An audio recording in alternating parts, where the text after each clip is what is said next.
Welcome to the welcome to Pointless Stories with Karshan FS.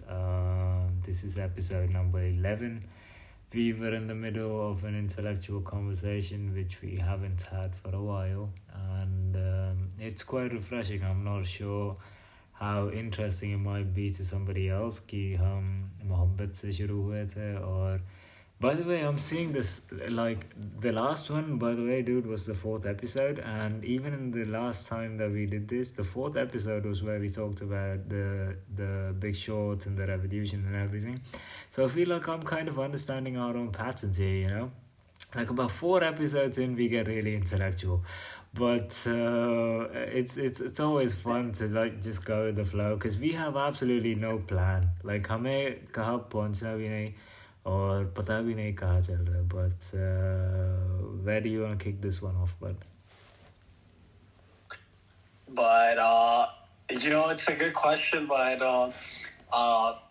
you're right, man. We have taken on a more intellectual flavor as of season 4, about number 4. Yeah. Let's continue along that route for now. I agree. Talk about something that you've read that's been let's say intellectually stimulating. Right. There's a lot of things that I'll tell you. Like there's this one. There used to be a time when I was a Democrat, which was the first president, the first Obama administration, which is 2008, and there were a few people that were part of his entourage who were part of the cabinet as well, and they had a huge influence on the way that I think, and there's this one woman who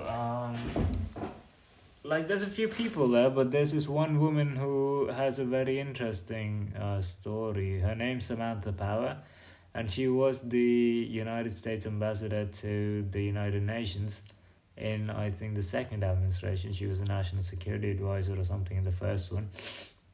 So she started out as a journalist. She covered the war in Bosnia. She was on the ground, and she's a Pulitzer Prize winner.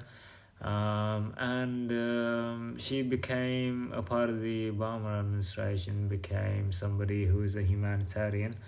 And she has a book called she's written a few books, but she's written this one called The Education of an Idealist, right? Now, the thing that stands out to me the most in that book is she started out as a woman, as a girl who had beliefs, who believed in certain ideals, right? And as she kind of grew closer to power, she realizes that none of her ideals make any sense anymore, that she's been forced to make a choice where she knows what's right and what she's supposed to do, but she can't do it, and she's in a position of power, and she's responsible to represent the powers that she is there for, but at the same time she's having a conflict with her own moral self where she knows what's right. So, for example, in the war in Bosnia and the inaction that came from the United States, that is something she was against. But when she saw the same thing happening again, she had to do the same thing that administration, the administration of Bill Clinton, did back in the day. So it's something that I struggle with a lot, because you know when you criticize people that this is what you do, but when you come into those positions, you find yourself with your hands tied, and it's a book that has really kind of broken a lot of thoughts that I've had. There's one more, it's called The Best and the Brightest, which is one of my favorite books as well. It's on the JFK administration, and it's a wonderful story of failure, because JFK, when he came to power, brought his own team, right? And he brought people who were captains of industry, the general manager, the CEO of General Motors, bunch of other people who were all very, very successful, and he brought them all together to work for him. And the only reason they came is because they believed in Kennedy. And the thing is, even though he had all that the Vietnam War had completely exposed the Kennedy administration as a bunch of numbskulls, because every decision they made was wrong, and they ended up, it wasn't Kennedy, it was Lyndon B. Johnson who ended up losing that war. But it goes to show no matter how many clever people or how many accomplished people you have, that groupthink very often gets you lost. And very often it's better to have a stupid person in charge than it is to have a very accomplished team, because very accomplished teams very rarely get anything done, whereas stupid people get things done very easily. And there's one more that I was thinking of. It's not a book, but it's this quote by Anthony Bourdain. Anthony Bourdain is one of my favorite people. I think you'd like him as well, because he's somebody who's very much for traveling the world and having experiences. But Henry Kissinger, who passed away I think the last month, he has a quote about Henry Kissinger where he says, if you grow up in Cambodia, then there is nobody who you hate more than Henry Kissinger. And dude, yeah. Quote, that's honestly a brilliant Bourdain quote, man. But keep going, sorry. Apologies. So Henry Kissinger, who was, his story in itself is interesting, because he kind of came from nothing and kind of worked his way up into power, and he served both Democratic and Republican presidents. He did work for Nixon, and he worked for I'm not sure who the Democrat was, but he was somebody who I relate to in the fact that he has no political stance. Some people are there just to climb the ladder. They don't believe in anything, and I don't. I'm not Republican. I'm not Democrat. I don't believe in anything. But Henry Kissinger, it's called Operation Breakfast. Yeah, where him and the president, I think it was Nixon. I'm not really sure. But over breakfast, they decided that, the Vietnamese rebels that were getting into the country through Cambodia needed to be stopped. And the decision these idiots came to was to carpet bomb Cambodia. And I think they dropped over 200,000 bombs on one morning in Cambodia, which is not a country they're at war with. They did not get approval from Congress. They didn't even announce this to the press. It came out later on that they actually did this. It was beautiful. Like, it's a crime against humanity. It's a war crime, it is, yeah, but it's beautiful how these men in power did all that. And when Henry Kissinger died, one of the things... apologies, we've just lost Kirsch. He will be back. Yo. Still there? Go on. Yeah, apologies. So when Henry Kissinger did die, something I posted is, this man has ruined so many people's lives, and for a length of time, he defined foreign policy for the world, right? And I've kind of lost my train of thought here with these just intellectual things that are in my head right now. But over to you, bud. No, man, that's definitely an interesting, a topic of discussion, because I'm surprised at how little people know about his crimes and the things he did in his time in office. Right. There was obviously his backing of the war crimes in Cambodia. Yeah. Also, the genocide in East Pakistan, he was one of the people who backed that under Nixon. And he's someone who's been responsible for the deaths of several millions of people. Yeah. And some of the worst blunders in foreign policy as well, that are widely considered to be blunders by political commentators and historians. The Vietnam War is the big one. Just completely like botched everything and made some like truly historical blunders that are still looked back with as some of the worst foreign policy decisions. Yeah. Man, I mean, I think it's good that now with more free access to information and with young people being able to research things for themselves, at least they're having these discussions out in the open where, they can be critical of their previous establishments.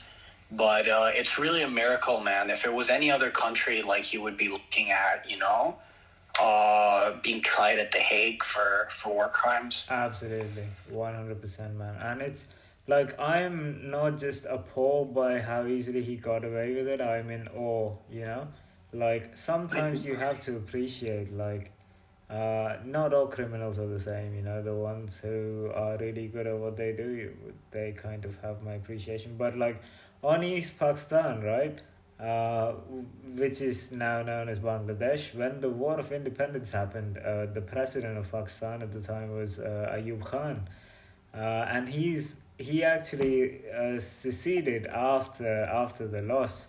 So that is one of the failures in his career, but also he was when he was in Dhaka, right, there was an assassination attempt, and it was never reported. The world did not know that there was an assassination attempt on a world leader, and it just went unnoticed. And it was a place of political unrest as well. East Pakistan was making a lot of noise, and nobody knew. It's only later that came to be public knowledge. Also, Ayub Khan, who's from Ahmedabad, also is one of the very few people from Pakistan to have attended Sandhurst Military College, which means you're a military leader of some capability. But I've always looked at Sandhurst graduates as people worthy of respect, because it's very very much something that is of prestige. But the East Pakistan, even now when I meet Bangladeshis, I like to make fun of them, saying, oh, you mean you're East Pakistani? But it was a stupid idea to start with, I guess. Yeah, because it was clear from day one. I don't know, was Ayub Khan president in the 50s or 60s? Yeah, in the late 50s. Yeah, because I remember even back then, there was a language movement in Bangladesh, because they didn't want to speak Urdu. Yeah, 100%. Yeah, they didn't really want to, and there were other language movements in Pakistan as well, Baluchis. In fact, they're still very upset about the status quo, and Baluchis haven't really accepted the legitimacy of a Pakistani government. Yeah, they're still fighting for it. Even recently, there is the free, they want their own country. It's still going on. Yeah, I remember recently they had pretty big protests, mostly led by women too, and Baloch women. Yeah. And yeah, man, I know there is a lot of resentment there too, but because with East Pakistan, they were almost half the country was East Pakistan, Yeah. Just in terms of population, they accounted for so much more. Yeah. That they finally were able to push through and get it. Yeah. But I think if it was left to just the people of provinces, even Baluchistan would probably secede. Yeah. And even Gilgit-Baltistan, there's a lot of I think they would secede as well. Yeah, absolutely. Yeah, man, for sure. I know that in since my friend grew up in Quetta before he moved to Karachi. Mm-hmm. He told me about the demographics in Baluchistan, where it's in a city like Quetta, about half of it is Pashtun, half of it is Baloch. Yeah. And the Baluchis don't speak Pashto, the Pashtos don't speak Baluchi. Yeah. And he said it's quite divided. And one of the big points of division is that, Pashtuns and Balochistan, they're mostly pro-state and pro-army. They want the status quo to stay the way it is. Yeah. Whereas Baluchis are quite anti-state, and they've actually had like a whole movement as well. Maybe you remember, what was his name? Bukhtar. I remember. Akbar Bukti, yeah. Yeah, dude, I remember. Oh, man. Yeah, they killed him, right? Yeah, the army. Yeah, wasn't too long ago. Yeah, he was like considered a really Baluchis hold him in very high regard. Yeah. And they did smear his name a lot too to kind of bring him down in people's eyes. I remember I have a friend who's and I'm not proud to call him a friend. It's just Yeah. Man, he's this full Deobandi from Rawalpindi, right? And I remember he's यार आपको पता है लोग अकबर बुक्ति का सजदा कहते थे, and Yeah. और हाथों उसको मार दिया was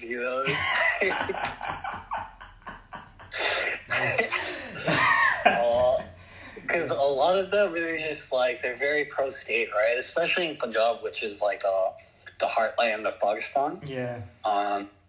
And was the place that was most impacted during the partition too. Yeah. On both sides of the border, really, the most fiercely pro-state people you'll meet will be the Punjabis. Yeah. 100%, yeah. In Pakistan, man, the military is it's just Punjabis are have dominated that institution. Yep.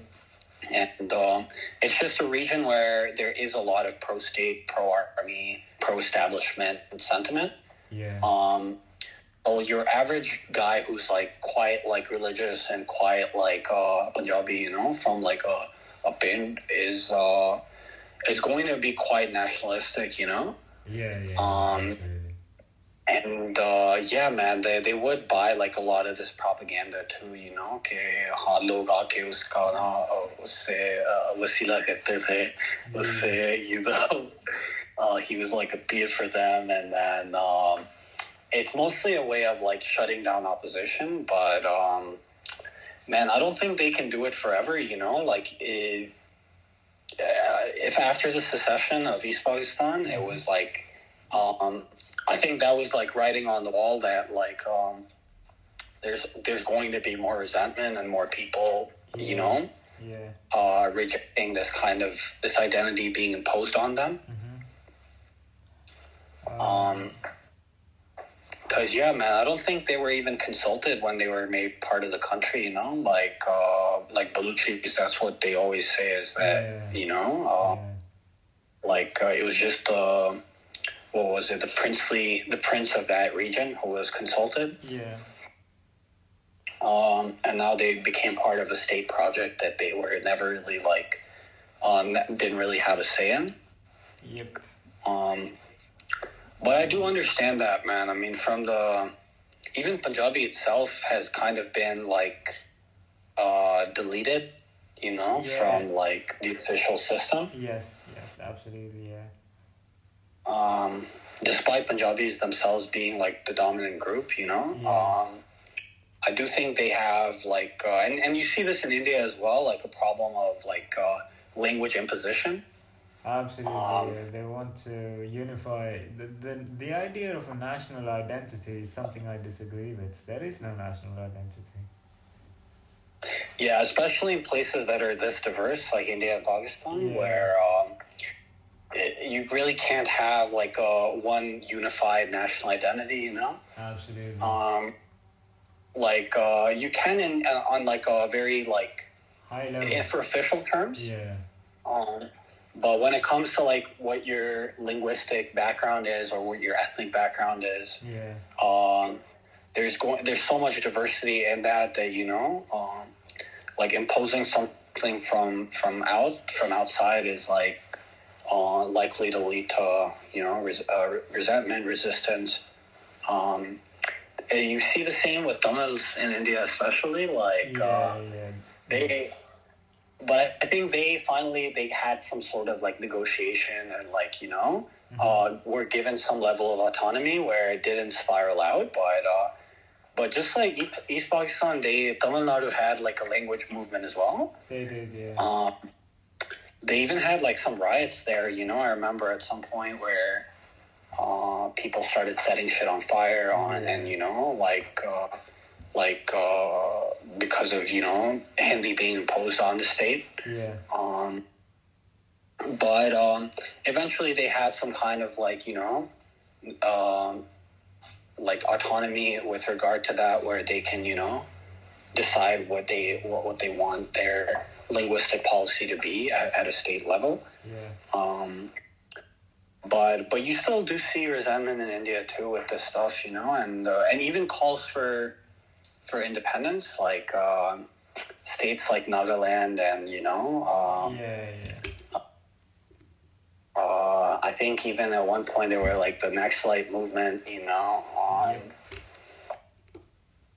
So yeah, man, that's it's honestly like how diverse India and Pakistan are. Like I think things like these, it's like natural for that to happen. Yeah. But no, I agree. Like I've always said that India is too big to be one country. It's too diverse in terms of everything, in terms of religion, in terms of language, in terms of culture. It's way too diverse. There is no national identity. Like there's 1 billion Indians. What kind of nation is that? What is common in 1 billion people? But I've always believed that smaller countries are the answer. Like if you look at most European countries, they're pretty small. And they're defined by geographical borders, which makes sense. Like over time, if you did have a mountain range, then the people on both sides tended to be different. But like the current way that nations are formed, and geopolitics is very interesting, by the way. Movements for freedom, even the Khalistan movements in Punjab. These are all interesting because it's absolutely like when you think of a Balochi, if you meet a Balochi, they'll tell you they're Balochi. They won't tell you they're Pakistani. If you meet them, if they're from Iran or if they're from Pakistan, they'll tell you they're Balochi. And they've been asking for their own state for a while. The Kurds have been asking for their own state for a while. And it's like a bunch of people who have never been, even if they belong somewhere, they feel stateless. And India, especially like southern India, is very different from northern India. Yeah, for sure. And it makes sense to a certain degree to have a big state, like a federal state where like foreign policy is decided, economic policy is decided. That's fair because when you negotiate as a bigger group, it gives you more power. But at the same time, in terms of what is happening nowadays, where culture is being imposed on a people, that's not right, man. Like when you tell someone you can't speak your language, that makes no sense. Like even like with East Pakistan and the war that happened, a lot of that was obvious, but they could have kept it together. It was very easy. All you have to do is give them freedom. If you have states within your country, let them be free, be a coming together union, do what the United States does. The United States is a horrible example of most things, but then it works. Like you don't need a huge, central government. You just need to be together on a lot of very high level tickets. But I don't know. Like I feel like I don't think smaller states, like if any of these places secede, right, the people will be at a loss because they will now. Like for a new country, like South Sudan is a good example. Because just because you're a country doesn't mean things become easy. You've got a lot of things that you've got to do, and I don't think that that's easy to start from the beginning. Especially like think of having to issue passports, or having a government, or having a governance system. It's all very hard to set up.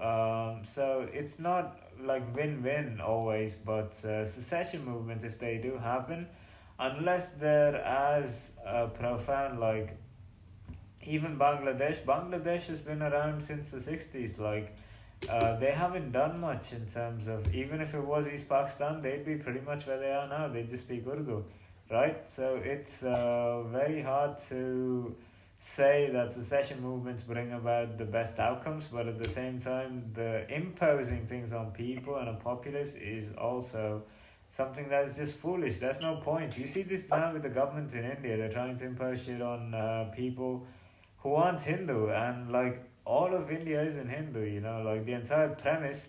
By the way, one of my favorite arguments of all time is Nehru versus Quaid Azam, because they both had very good points, and neither of these men represented the countries that they went on to form. Quaid Azam lived in Mumbai. He married a Parsi woman, right? And he was Shia, which is the craziest thing, you know. Like, exactly, yeah.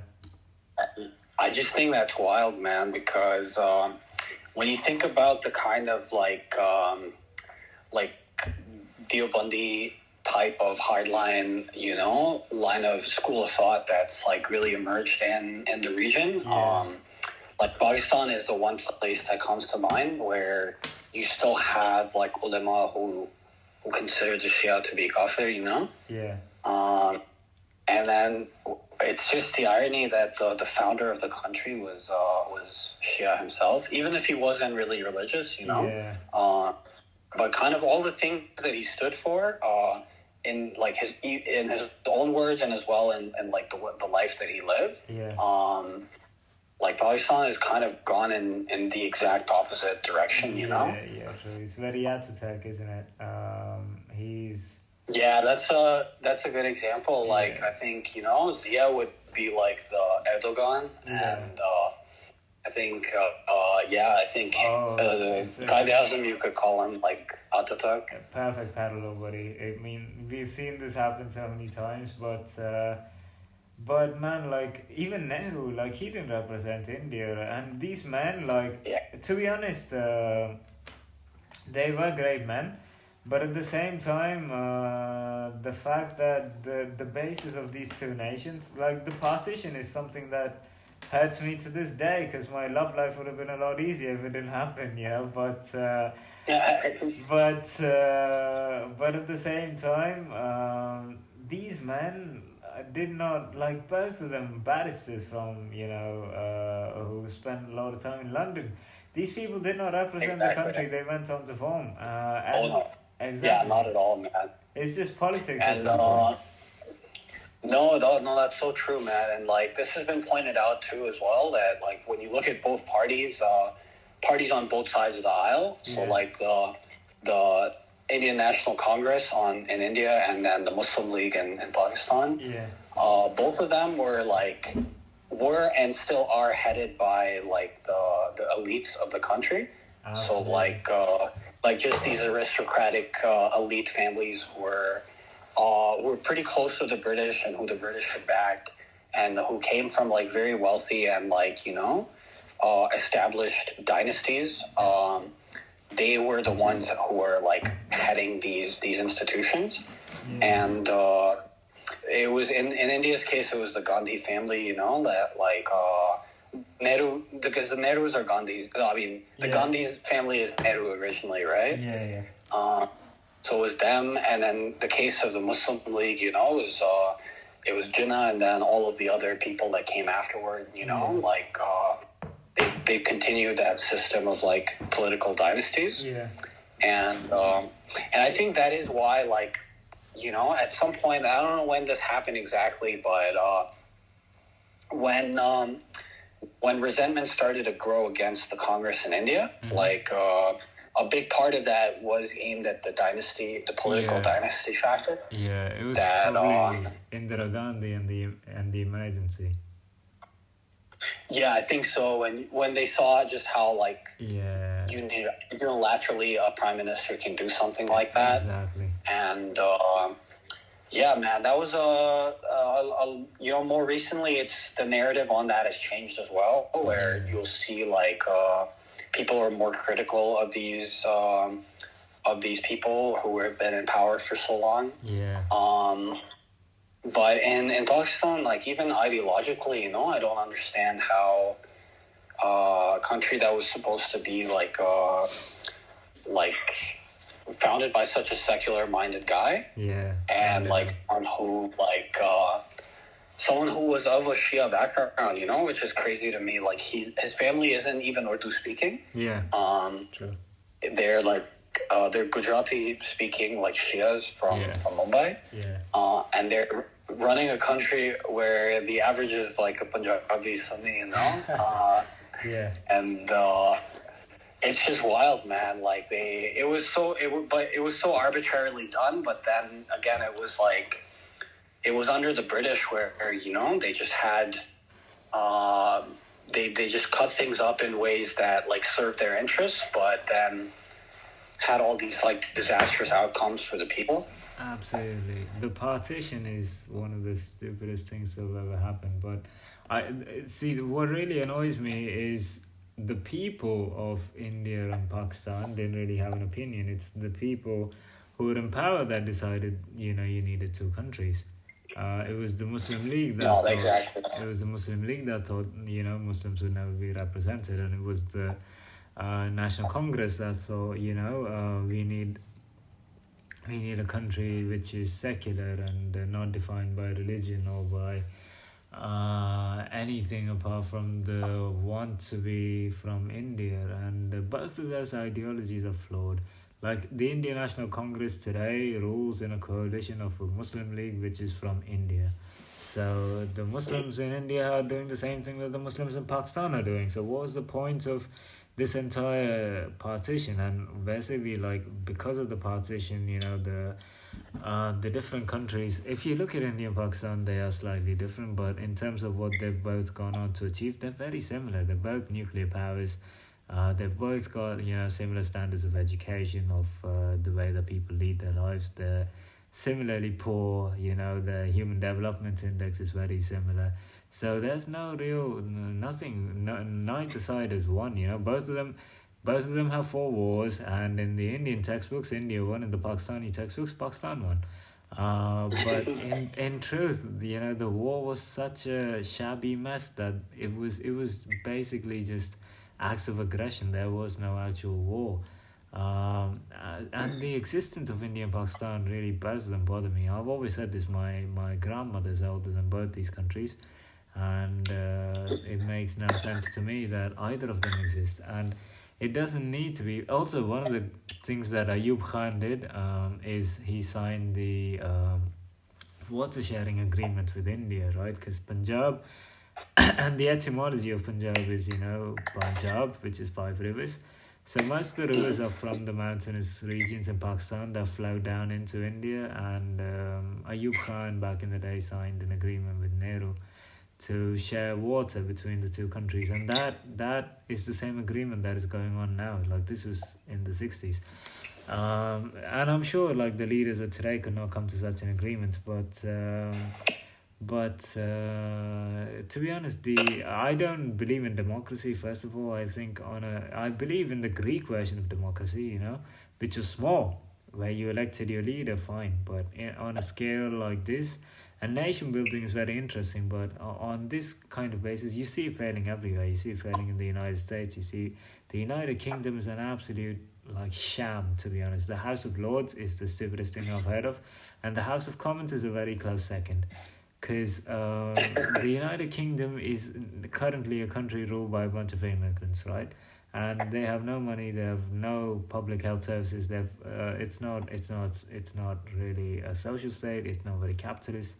And every other place where democracy exists is failing, because democracy is very hard to implement unless you have parties. The moment you have parties, you have the same problem that you have with every other. It could be a single party state. What's the difference? What's the difference between communist China and the Indian National Congress that lasted up to the 70s? Nothing. There was a state party that won every single election, that held all the power, that said, this is what we'll do. You want to call it the democracy? Call it a democracy. What difference does it make? Who are you voting for? But India and Pakistan currently, even though Pakistan's had a few military rules, where they have made, like, Ayub Khan did make a lot of progress. Ziaul Haq brought in a lot of religion. Parvez Musharraf तो दिल्ली का बंदा था, तो उसने ज़्यादा कुछ नहीं की, मगर But But yeah, man, the yeah, military, like, it was just standard operating procedure with every regime. It's like it would come to power, just start looting the country, and then finally decide, okay, time to pack up and go now. yeah, Like, man, for how like you know, for how like developing the country is, it's yeah, crazy how like their elites live. Like I've never really seen disparity like that, and even in like African countries, it's comparable to like when you hear about like African tyrants just who are like multimillionaires, and their countries are like yeah, like the Congo. Um, Man, their elites are honestly crazy rich, and like anyone who's politically connected there, like close to the establishment, is like is just so well off. yeah, Whereas the average Pakistani man, it's just like you have like almost nothing to your name, and I didn't realize how like Badnan, they are even within um, like when they travel to, for example, Turkey, and you've probably heard of this as well, where they're not really treated like equals there, yeah, um, and in the UK it's even worse. I think like where like Pakistani men in particular have like a really bad reputation. yeah, absolutely. And yeah, man, when you think of just the disparity between how like the elites live and how like the average person lives, it's like it really does make you rethink as well, like the whole purpose of the two nation theory and like the idea behind it, that where if this was for the betterment of like all of the subcontinent's Muslims, then like how come most of them are just living in like such desperate conditions?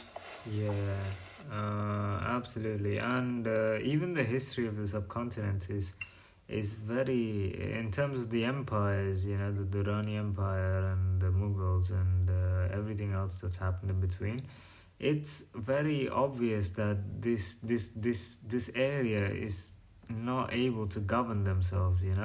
There's never been like, for even before the British, it wasn't like they were ruled by people from their own place. They were ruled by the Pashtun,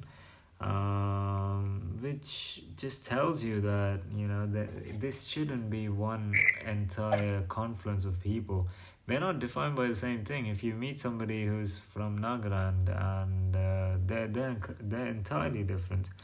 If you meet somebody from Kashmir, I've met a lot of Kashmiris who they don't answer, and I respect this. Like, you ask them where they're from, they tell you they're from Azad Kashmir. They don't care. There's no India to them, there's no Pakistan to them, because they understand that both these places just want them as a territory. They don't care. And it's the same. Like, everybody should realize that we are all Kashmir, man, because nobody really cares. Like, they just want, Seher said this to me कि अक्सर लोग ऐसे होते हैं कि they want to have control over you, and the moment that they realize that you no longer listen to them, they start putting you down. And this is the way the world is. Like, as long as you listen to them, वो आपकी तारीफ़ें करेंगे. वही बात कर लो, मगर उसकी हुक्म पर ना आओ तो वो आपको नालायक बुलाएगी. तो it's just about control. So I don't think that I don't really have a solution. I'm sure it's not that easy, but at the same time, I don't think it's going to end with just secessions of a few places like Balochistan or Punjab or any of that. Like, there are even the Tamils. Like, it's not going to end, because the formation of different countries isn't the answer. I think we need to look at what countries are in general, because it does annoy me, to be honest, because what is an elected government telling me why?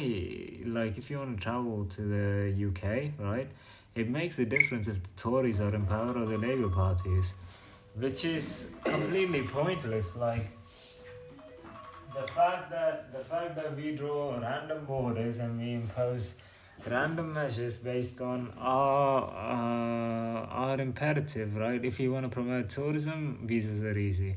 if you are claiming immigration is ending people's livelihoods, then visas are hard. But it's the same stupid shit. I don't believe that the existence of a country in the way that it is currently is really the solution. I think, and if you look at it, the rights that are defined by most countries are different, and I don't think that's fair. Like, a human being should have certain rights that are just theirs, and those should be available for everybody. And we haven't gone to like monarchies or constitutional monarchies yet, but like to be fair, they're better on. Like, in all honesty, constitutional monarchies are like a better example of a nation that's got some sense of semblance. But again, I have no answer. I don't know what's going to happen with India and Pakistan. I'm just really annoyed by the fact that they are two separate countries. No, man, and that's a fair point, and I do think a lot of people see it as a blunder in history, There are definitely people like someone like Salman Rushdie, who's like Kashmiri and has family on both sides of the border, Mm-hmm. They can. Many of them do appreciate how,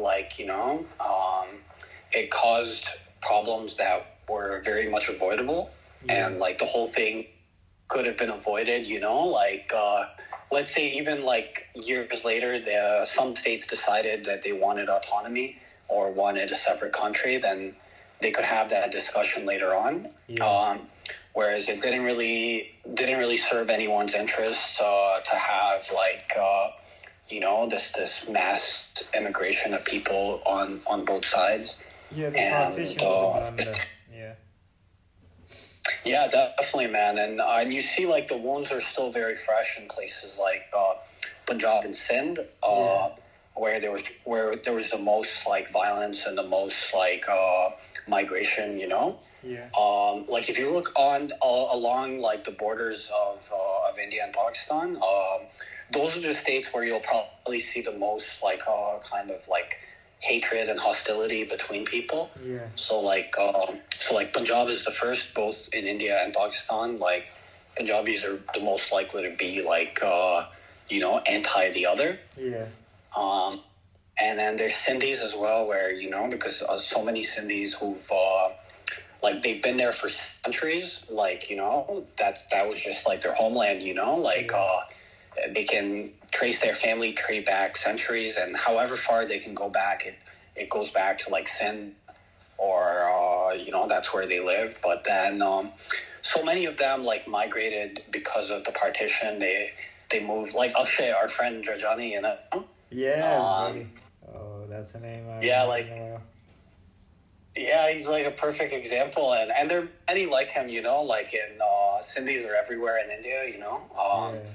But like they like left behind a land that they've called home for like a millennium, just to like pack all of it behind, leave all of it behind, pack everything.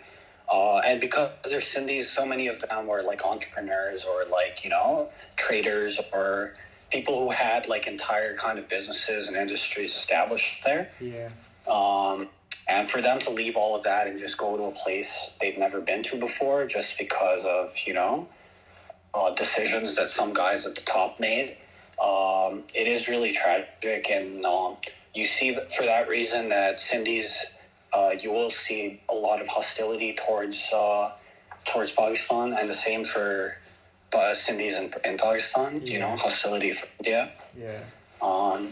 And Gujaratis as well, because, again, the border state where they really felt the impact of this partition, people being killed as they're trying to cross the border. Yeah. Man, since I'm not from a border state, like I can't even truly appreciate like the impact that partition had on people's lives, and how it was the most impactful event in recent history for the region. But for people who are from those areas, same in the east, like with Bengal as well, because West Bengal and East Bengal were. We keep forgetting about that. if you're not from one of those places, it's hard to appreciate it, you know. Yeah. But yeah, man, that's why when I meet like Mutawa types from Pakistan, they're usually Punjabi, you know. Yeah. But most of them, they've tried to like, and this is what happens as well when you try to have like a forced national identity. Yeah. Is you get like a lot of like identity crises as well that come out of that. Yeah. And I think Pakistan has really gone through that, you know, in their struggle to define one unified Pakistani identity. Yeah. You'll see that at points that they've been like one of the Arabs, one of the Turkish. अब तो यार हर बंदा Ertugrul को देख के लगता है उसको कि मैं भी तुर्की में रहता बच्चे अभी काफी खूबसूरत है यार हर बंदे को लगता है कि यार अगर मैं एर्दोगान की तारीफें करूं और एर्तुगरुल देखने लगूं तो मैं भी गाजी बन जाऊंगा, you know. And at times with an Arab identity as well, where you know they're like, okay, you know, we should completely reject like what our history is, like where our actual, you know, roots are based, and kind of just adopt this identity for the sake of like creating this new, you know, new identity. Yeah. And that's not like really how people should be either, you know, like you should be true to your history and like where you come from. Like it just seems very try-hardish when you see guys, you know, like try to claim that they're like a descendant of the Prophet, for example, you know, or even just having like Arab ancestry, where it's like clearly, you know, Arab, yeah. Yep. And it's like, I think in Pakistan you do see a lot of that, both with like a Turkish identity and like an Arab identity, where, you know, it all comes from this like nation building process where, you know, they had this project of building a nation with an identity that differs from that of its past, which would be like, you know, like they don't want to acknowledge that they do have a connection to this like region where, you know, like I've met Punjabis who don't speak Punjabi, you know, because they like Urdu, they've kind of adopted Urdu as like their like actual identity, you know. Yeah, I know Punjabi as well. Yeah. But yeah, man, it's I think that's one thing that you see with artificial nation building, especially like these nations aren't really based on anything, you know, other than like the politics of a few people. Like there's no linguistic basis to India or Pakistan. There's no like ethnic or religious basis as well. And it does lead to a lot of these like questions, you know, where and I think in the case of Pakistan, it's shown how it can lead to more and more like narrow ways of thinking. Where obviously ethnically, you know, to define like a very narrow identity of like what a Pakistani is, it's like you know, someone who speaks Urdu, someone who is Sunni, someone who supports the army. You know, it comes down to like these few facets of your identity. And that it obviously begs the question, like, what if you're not part of that? Exactly. What don't fit that group? And that's why we see in all kinds of like, you know, like sectarian tension, ethnic tension, all of these different conflicts in Pakistan, because they really fail to address some of these basic questions of nation building. True. And nation building, like I said, is something that is interesting, I think, to the two of us. But also, if you look at, there are certain countries that at the time of formation, like the United States, they had, nobody's from the United States, you know, they're all immigrants, but they did have a hatred for the religious establishment of where they were from. And they were all Protestants, right, most of them. And it wasn't until Kennedy that they had a Catholic president. Now, Yeah, for sure. it is a mess now, but at least for a long time, for about 200 years, they did have a common identity in their hatred for something. And they did set up things differently. Like, if you look at most countries, it's um, what they follow is the English law, whereas in the America it's not. It's common law, which is why it's like they don't follow the metric system. They're against everything. So the basis is we're going to do something different. They're not defined by anything in common. They just have an impetus to be different.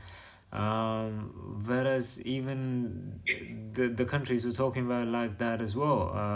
There are certain older countries like Turkey's a good example. Turkey's been around for a long time, but even there, like we just mentioned, you have you have Erdogan and you have Ataturk, and you will see.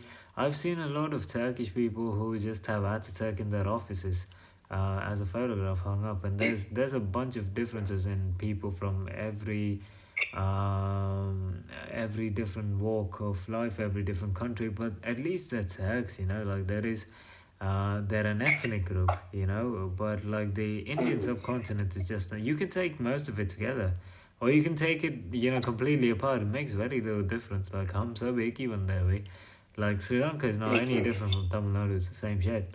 But it's a separate country. Same thing goes for the eastern states. The eastern people from eastern India are nothing like people from the rest of India. They have more in common with those from the countries that are next to them. They probably have more in common with Indonesia.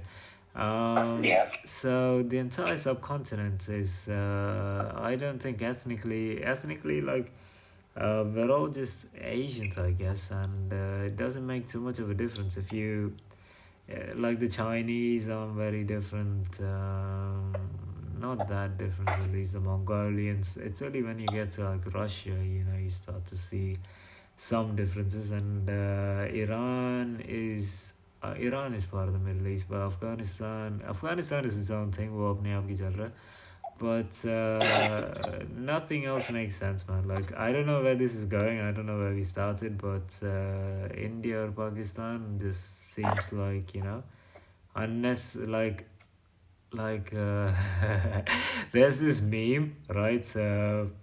Of that I saw recently of like a marriage that happened between a trans man, a woman who became a man, and a man who became a woman, and someone just comes in and says, this is just a normal marriage with extra steps. और मुझे लगता है कि India Pakistani वही है यार, कि काफ़ी कुछ किया है मगर कुछ हुआ नहीं. ओ भाई, हाँ, आखिर में कुछ बदला तो यार सब वही के वही है, but I think the idea was nice, and like to have like this kind of unity and like to look out for people's interests, but आखिर में यार मतलब I don't think it was like the idea behind the two-nation theory, because like, it's like even just only Muslims in India are such a diverse group of people.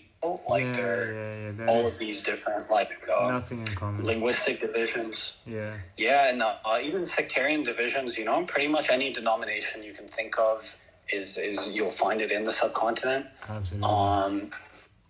You'll find everyone from like Tablighi Jamaat, Muslims to guys like, Aziz Mia Qawwali, who are Aziz Mia Qawwal, who are like full aesthetic, what do they call them, like Sufi saint type characters.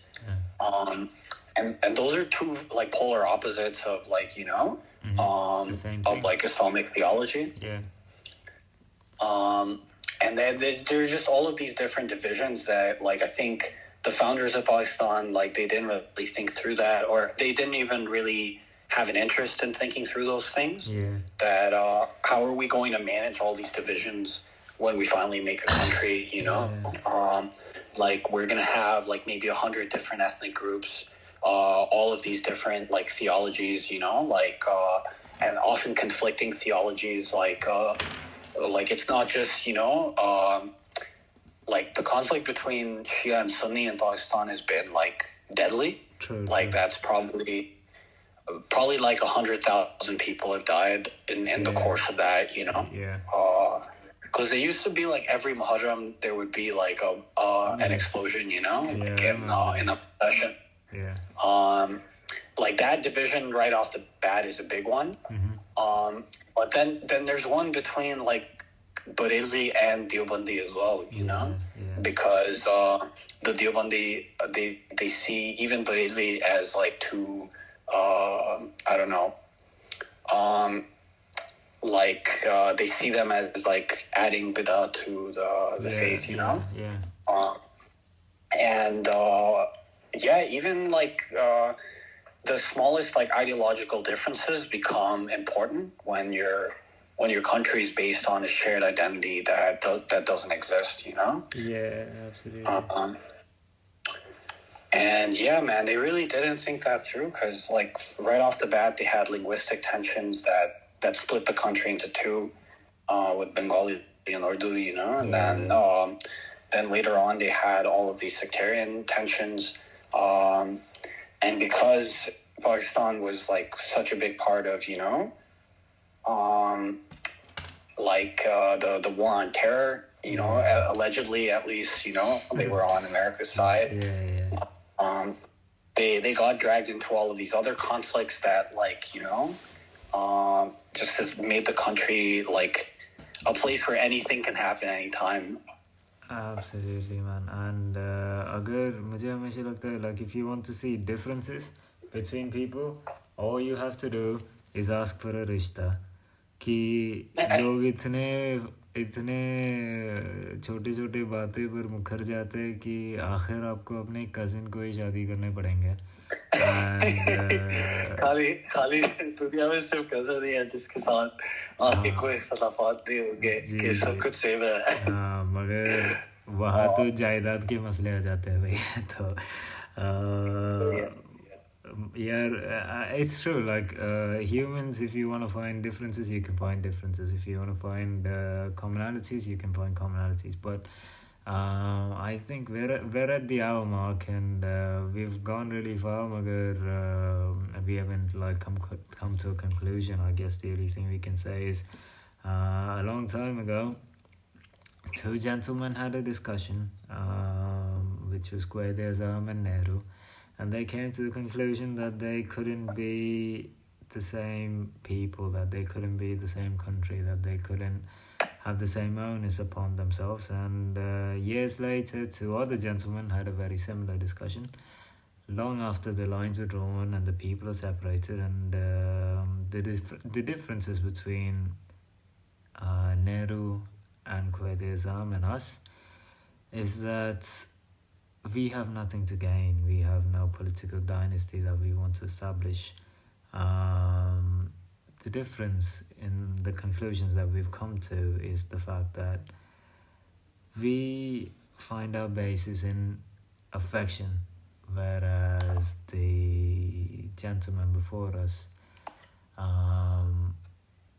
found it in attrition. So years later we've come to a different conclusion. I don't know if you agree with us or not, but it's a conclusion we've held very close to our heart for a very long time. And the partition is something that the two of us with our lives hope to undo. The wrongs of a nation we hope to correct in the rights of our individual lives. This has been Pointless Stories with Karshan FS, episode 11, The Partition.